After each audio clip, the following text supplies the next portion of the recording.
السلام عليكم. سلام البنات، اليوم جيتكم باخر روتين عندي في دار بابا ربي يرحمه. قبل ما نروح لميت قشي وقش ولادي، غسلتهم كامل، لحتهم في الماشينه وغسلتهم كما راكم تشوفوا. حاولنا نخليو الدار نظيفه ونرتبوا كلش.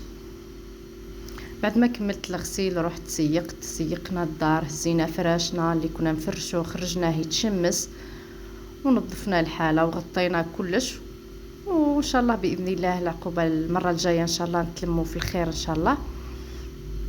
حاولت اني نرغيها مليح بالصابون ونخليوها نظيفه ونخليو ريحتها مليحه ونقفلوها مليح. غسلت ماملي سانيتير، نظفنا كلش.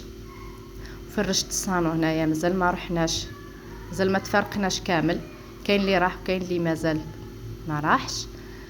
وبعد رحت للشجره هذيك تاع التشينا، يعني التشينا تاعها رقيقه شويه، مي نحيتها انا وولاد اختي، نحيناها كامل بس كنخليوها، ما كانش اللي راح يسقيها ولا راح يتهلا فيها، ما كانش. نحاول نديرها جو للولاد، يا فيتامين سي مليحه.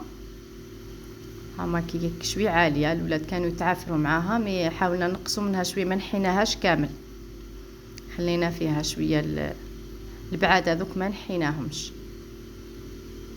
وشكرا البنات لكم بزاف بزاف اللي دخلتوا عندي ودعمتوني، وربي يوفقكم ان شاء الله فيما تتمناو كامل. وفي الغدا درنا بربوشه، درتو لنا مرت خويا ربي يحفظها، ماكلتها الله يبارك، يعني بنينه يعطيها الصحه. هاي بربوشتها كيفاه تخدمها هي. وتلمينا وتغدينا وتفارقنا، وهذا ما كان.